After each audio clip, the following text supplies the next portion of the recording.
yoga where your consciousness is completely on Krishna. Karma yoga, you've still got your own attachments there, isn't it, as well, or not? Yeah, that's good you brought that up. So karma yoga means you're acting in Krishna consciousness, but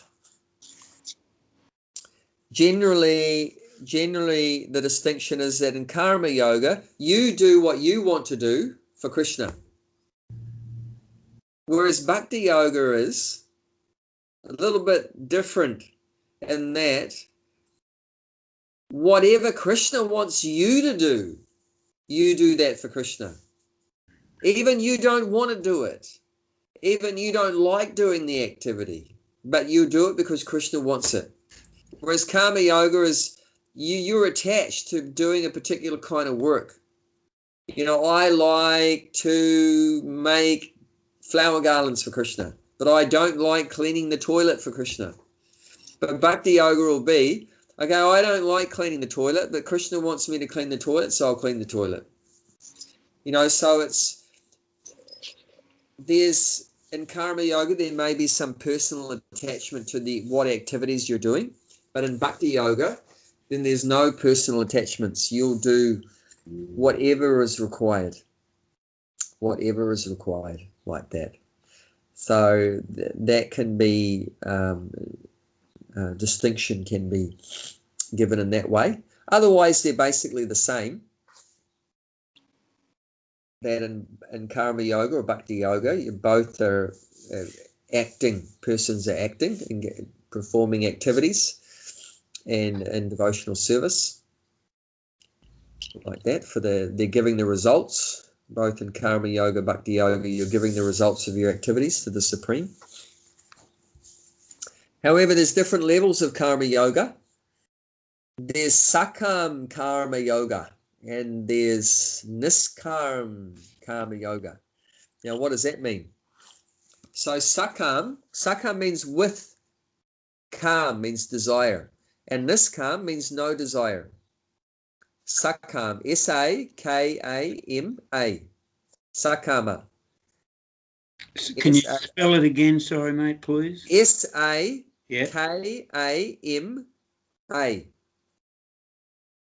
Sakam.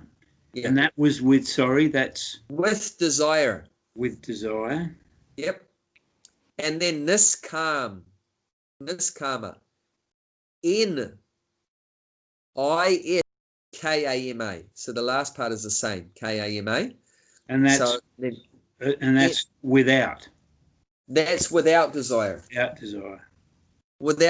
So with desire and without desire for what? For the results. For the results of your activities, your karma. So Sakam, karma yoga, and Niskam, karma yoga. So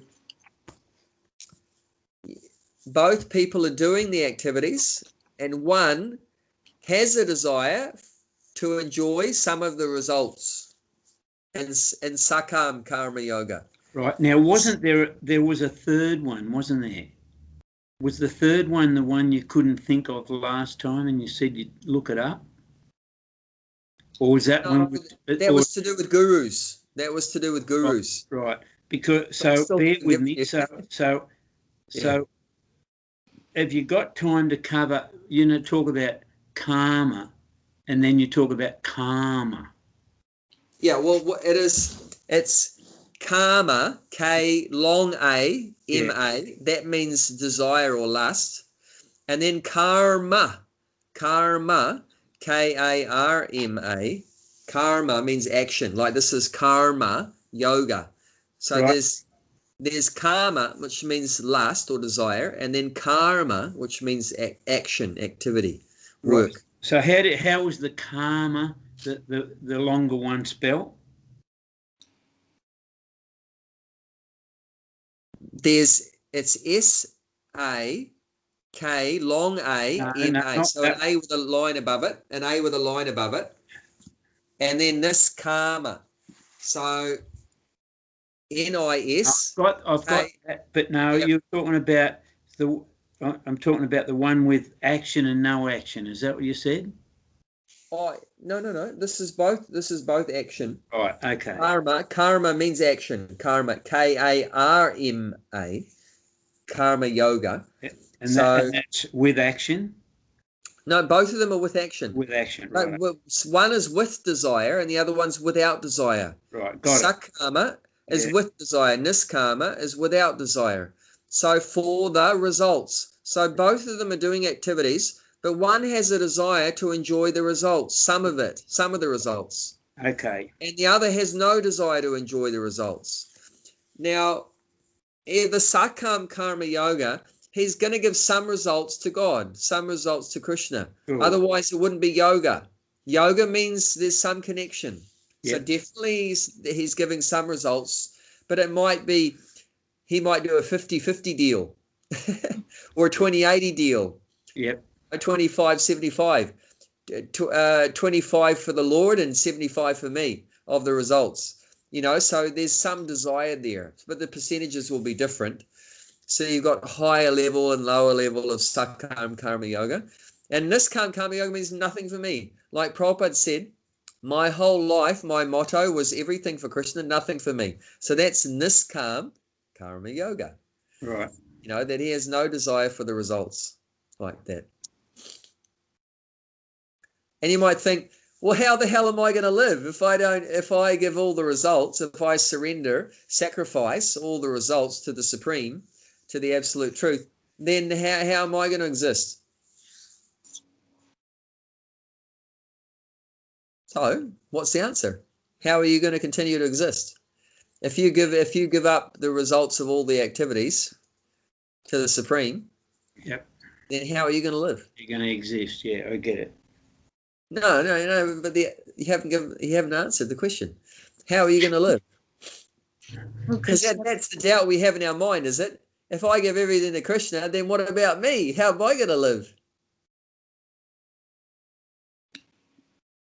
So what's the answer? How are you going to live? Well, Krishna's going to provide it for you, but that's... Yeah. See, there's 6 symptoms of surrender. 6 symptoms of surrender. One is that you accept Krishna as your only maintainer. So that's one of the features of God, of the Supreme, is that he's the one that maintains us. Well, you can say, well, what is God? Well, God is that person that maintains everyone. I mean, there's one verse that tells what's the difference between you and God. And what the difference it tells is that God is the one that's maintaining everyone else. That's God. And that's in one of the Upanishads. Nicho nichananam chaitanas chaitananam eko bahunam yo vidadati kaman. So there's eko one, bahunam many, and nitya, eternal, nichanam, many eternals. So and chaitana, conscious, one conscious being, and chaitananam, many conscious beings.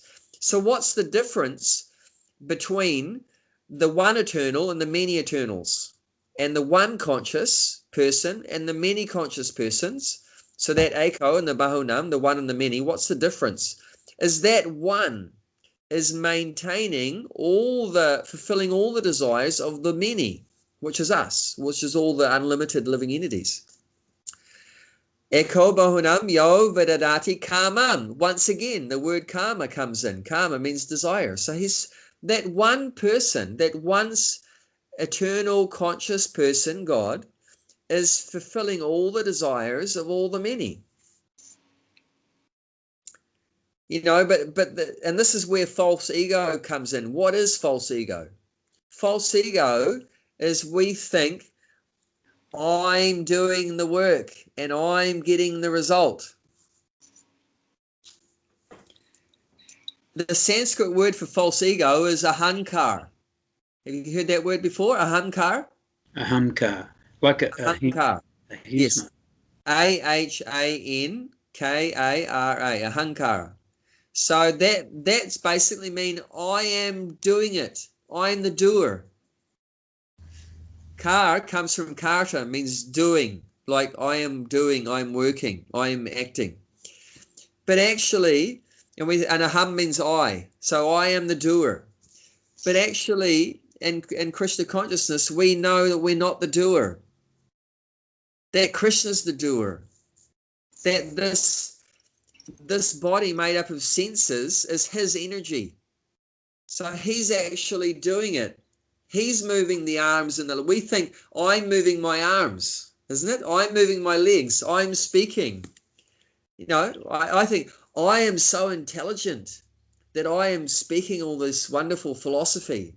But actually, no, I'm not. I'm just the instrument. Krishna's speaking, you know, through me.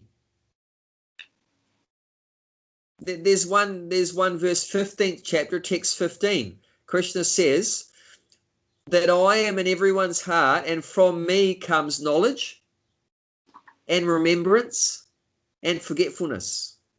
That's 15th chapter, text 15. That's a really good. That's the verse that Prabhupada quoted more than any other verse. That's Prabhupada's most quoted verse. That Krishna's saying, from me comes knowledge, remembrance, and forgetfulness. So, and he says in other places, I am the intelligence of the intelligent. I am the strength of the strong. I am the prowess of the powerful. So all these abilities or qualities that we have, it's all coming from the Supreme. So he's the one doing everything. He's the one maintaining everyone. There's another verse saying that about false ego. Where's that false ego verse? Where's that false ego verse? Is it 327? Let's just have a look. Yes, 327. 3rd chapter, text 27.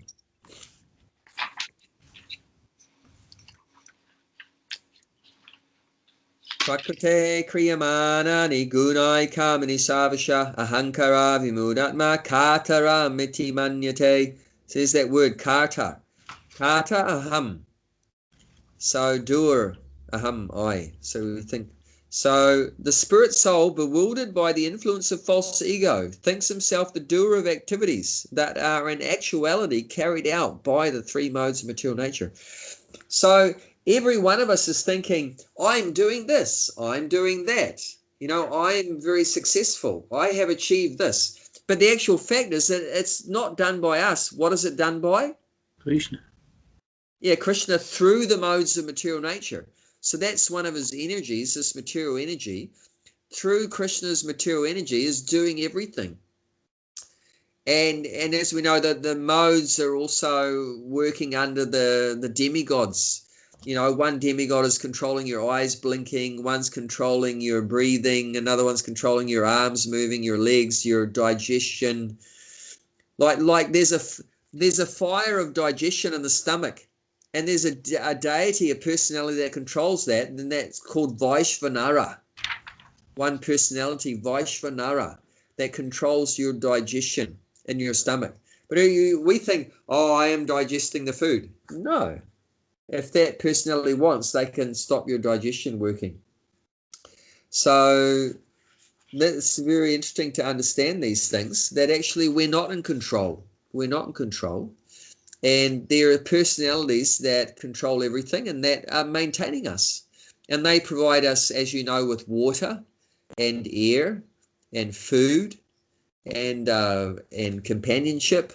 You know, all the things that we need, these are all provided to us automatically by these higher personalities. Ultimately Krishna, of course, but under Krishna, you know, he has so many people working on his behalf, but ultimately he's maintaining everyone. So therefore the bhakti yogi in full knowledge doesn't have any problem that I am working and I give all the results to the Supreme, knowing that the Supreme's going to maintain me. So that's what I mentioned. There's 6 symptoms of surrender. So that's one, accepting the Lord as my maintainer. Another one is that having full faith that the Lord will protect me. That's another symptom of what it means to surrender. What does it mean to surrender? This is what it means to surrender. That when we become a surrendered soul, it means we have that faith that the Lord is going to maintain me. Even if I give everything to the Lord, or the results of my activities, He's going to maintain me. And He's going to protect me. And that another symptom of surrender is that we accept everything favorable to Krishna. And the other one is that we reject everything unfavorable. And another one is that humility. That's another symptom of surrender, is humility. That God is great and I am very small. So that's the beginning of spiritual life and the beginning of surrender, that when we realize that we're very small and that we need the Supreme. Some people say, I don't need God. What does that mean if someone says that? What is that indicating if someone says a statement, I don't need God? They think they are God. Yeah, they think they're God. They think they're great. So that's pride. That's indicating a lot of pride there. A lot of prestige, false prestige, a lot of pride. They're thinking, we don't need God. But you can say, excuse me, sir. That God is providing you with the air that you breathe, the water that you drink, everything, the food that you're eating, everything. Your body is given by God, everything. The soul is part of God, everything. How can you say you don't need God? We can't exist. Nothing can exist for a moment. That Krishna or Vishnu is everything. If you took Vishnu or Krishna out of the equation, then nothing else exists. Nothing. So definitely we need. And the final one aspect of symptom of surrender is that dovetailing all our desires with the Lord. And we see this in the Bhagavad Gita. At the beginning of the Bhagavad Gita, Arjuna had a different desire to Krishna. What was Krishna's desire? To fight. What was Arjuna's desire? He didn't want to fight. He didn't want to fight. So it's different desire. At the end of the Bhagavad Gita, what was Krishna's desire? Still to fight. Still to fight. And what was Arjuna's desire? He would fight. That he would fight. So he has changed from having a different desire to the Lord to having the same desire. So that's called dovetailing. So he's dovetailed his desires with the Lord. So that's a symptom of surrender. So when Arjuna surrendered, then he dovetailed his desires. He matched up his desires with the Lord's desires. And if you love someone, you do what they want. If you don't love them, then you'll do what you want. Generally materialistic people, they just do what they want. There was a quote from some materialistic person, I can't remember who it was or exactly what it was, but he said, basically, we don't give a damn about anyone else, you just do what pleases you. That was his realization. Don't give a damn about anyone else, you just do what's good for you, do what pleases you. So that's like the pinnacle of materialistic consciousness, and spiritual consciousness is the opposite to that. That we just care what pleases, what satisfies the Supreme, and not worry about our own interests, our own desires. Forget about that. So it's like opposites.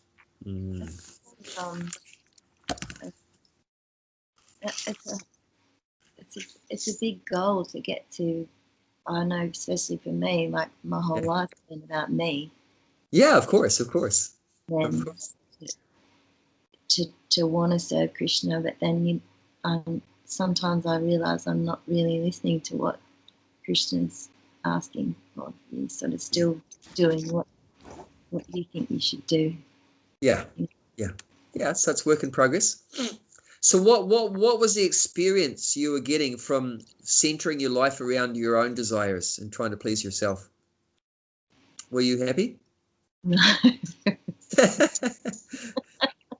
Okay. And now you're starting, not finishing, but you're starting to center your life around Krishna's desires. Are you more happy or less happy or the same? So much less or the same or more happy? I'm starting to find out what happiness could be like.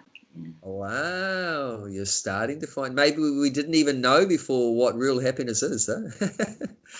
That's another one, yeah. We don't, isn't it? It's true. We don't even really know what real happiness is. No. I've said this before, right? That, you know, when I first heard the pastime where Prabhupada, when he was chanting once, that it was on Krishna's birthday celebration, and there was hundreds of people in the room, and tears were coming out of his eyes sideways.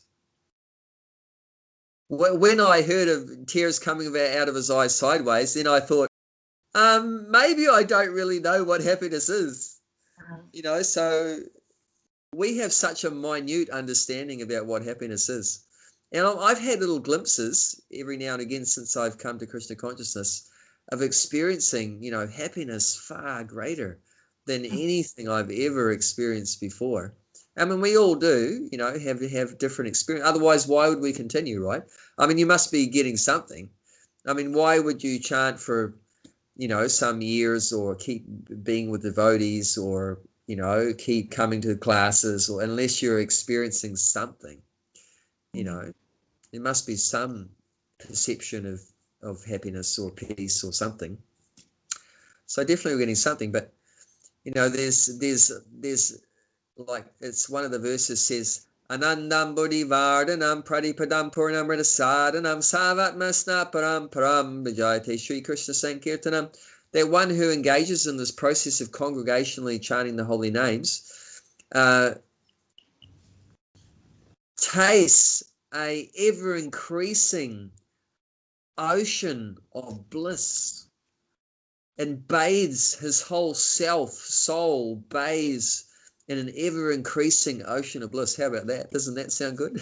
Who would put up your hand if you'd like to bathe in an ever-increasing ocean of bliss? I'm in. So I'm in. You know, so I'm ready for that.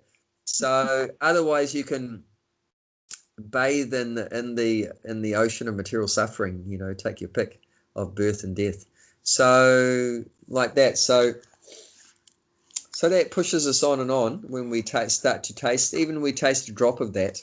I mean, we might probably not tasting the whole ocean of bliss, but even sometimes, you know, Krishna kindly gives us a few drops of that ocean, and that encourages us to go further, isn't it? I think gratitude and balance is a good start too. You know, I'm so much more grateful and so much more balanced than I've ever been.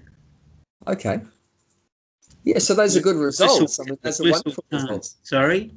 Those are wonderful results to be getting. Yeah. Balanced, hopeful. Yes, so nice. So that encourages us to go further and further. So that's Krishna reciprocating. That's Krishna reciprocating with our service. That he gives us these feelings and this happiness and this balance and all these things that we want. I mean, we all want that. We want balance, we want peace, we want happiness. So we start to get those things. So definitely Krishna is maintaining us and he's giving what we need. But that's how the yogi, he's not concerned about what will happen to him or her if he gives up the results of his activities to the Lord in yoga, karma yoga. He's not worried about that because he knows, has faith that the Lord is going to maintain me. The Lord's going to maintain me and protect me. So that's how it's possible to give up the results, sacrifice the results. That would automatically come when one has this deep faith based on knowledge that the Lord is my maintainer. Not only my maintainer, maintains everyone. I mean, who's maintaining all the elephants in Africa? Do they line up for social welfare? Not easy. Who's maintaining all the birds? Do they line up for social welfare? All the fish, you know how much a whale eats every day? Who's feeding the whale? Who's providing food for the whale? Who's providing all the food for all the elephants and all the cows? Do they earn wages or salaries? No. Every day food is automatically provided through, material nature from Krishna. Krishna is the father of all living entities, and through material nature, Mother Nature is providing between the mother and the father, is providing for all the children. So why the cow has no worries about what it needs and the elephant and the whale, but we do? Can you see how human beings as a society have gone off track? Yep. The animals and that have no anxiety, no problems whatsoever about getting all the food and shelter and companionship and everything they need. But human beings, for some reason or other, we've made our lives so complicated and we have so many difficulties just in getting the bare necessities what we need. So that it doesn't mean there's a lack in God in providing for us. It means that we have gone off track. We've somehow divorced ourselves off from our maintainer and made our life very difficult. It's not the God that doesn't want to maintain us, but we've been avoiding his help. Been avoiding his help.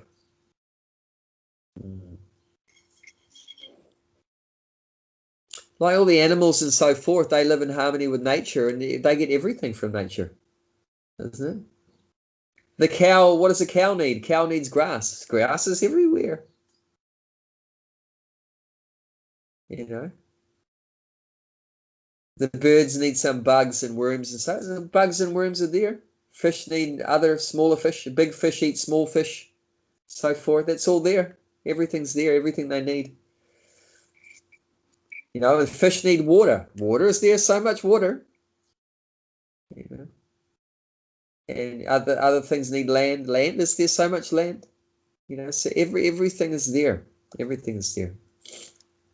Only human beings have gone, away from trying to get away from these natural laws and harmony with nature, and made our life very difficult, very complicated. Do any other creature has a mortgage for having a place to live? No. It's so crazy. We've made life so complicated.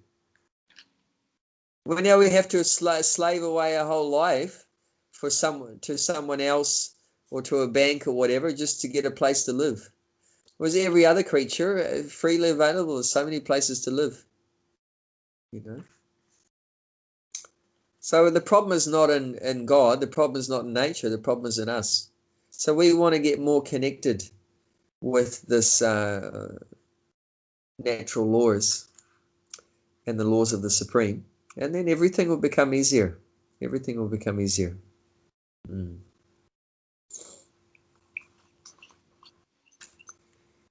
Yeah. Okay, so let's just read the purport. Just a short purport here. So we're back on chapter 5, text number 4. So two processes. Someone takes to devotional service, another person takes to not yet doing devotional service, but they're using their mind and intelligence and analyzing the universe, trying to understand who am I and why am I here and where did I come from, where am I going, what's the purpose of it all. So, but in Krishna's saying here that ultimately they end up in the same place. That ultimately the person who's analyzing in future somewhere along the track, when his knowledge is full, he'll end up surrendering to Krishna and doing devotional service. So even following the Sankhya Yoga, they'll end up doing devotional service like the person that's doing devotional service now. Okay, purport. Bob, you want to read the purport? Okay, mate. Yeah, I'll try. The aim of the analytical study of the material world is to find the soul of existence. The soul of the material world is Vishnu, or the Supreme Soul. Devotional service to the Lord entails service to the Super Soul. One process is to find the root of the tree, and the other is to water the root. bear with me, the real student of Sankhya. Sankhya philosophy finds the root of the material world, Vishnu, and then in perfect knowledge engages himself in the service of the Lord. Therefore, in essence, there is no difference between the two, because the aim of both is Vishnu. Yeah. Those who do not know the ultimate end say that the purpose of Sankhya and Karma Yoga are not the same, but one who is learned knows the unifying aim in these different process. Yeah, very good.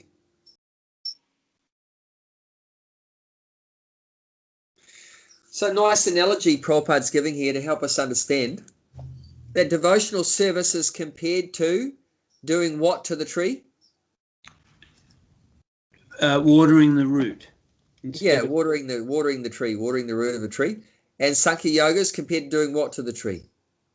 Watering the leaves. No. Oh. They're trying to find it. They're trying to find the root. Okay. They're trying to find the root. So just like the root is the source of the tree. So this is a very good analogy. So just like the root is the source of a tree, so what's the source of the material world? Is God, is Vishnu. He's the source. So is Vishnu or Krishna is the source of the material world. So just like the root is the source of the tree, right? The root is the source of the tree. The tree starts growing from the root. So the root grows first. I just had a look at some seedlings today, and there was nothing above the ground, but below the ground there was already the root. So the root is the first thing. The first thing in the tree is not the top. First thing is the bottom, is the root. So that's the source. The source of the tree is the root. That is the primary, the original part. So what is the root of the material world? That's the Sankhya Yoga philosopher is trying to understand what is the root, what is the source, how did it all begin? And great brains and scientists have been trying to find that out.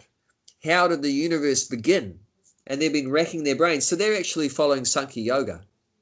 All the scientists and philosophers and that, racking their brains. How did the universe begin? Looking at the stars, where did it all begin? What's the beginning of it all? So that's actually Sankhya Yoga. They're trying to find the root, the source of the material world. But Bhakti Yoga or Karma Yoga, they're watering the root. They're serving, or they're directly serving the Supreme Lord, who is the source of everything. So, but eventually what will happen for those Sankhya Yoga persons? They're trying to find the root. Eventually what will happen? They'll find it. And when they find the root, what will they do? Then they'll do the same thing that the Karma Yoga people are doing. They'll water the root. So a good analogy there to try to help us understand. One is finding the root of the material world, and the other is watering the root of the material world. And when the person finding it, when the person trying to find it eventually finds it, then they'll do the same thing. They'll also water the root. They'll also do devotional service. Excuse me, everybody. Yes. Mate, I have to head off. I've got to be somewhere at 5 o'clock. Apologies. It's about a 30-minute drive. So look, I appreciate you so much, all of you, and take care. Stay safe. Thank you. You too. See you next Thursday. Yes, see you then. Righto. Thank you again. Pleasure. Right, thank you. Yeah, Bob.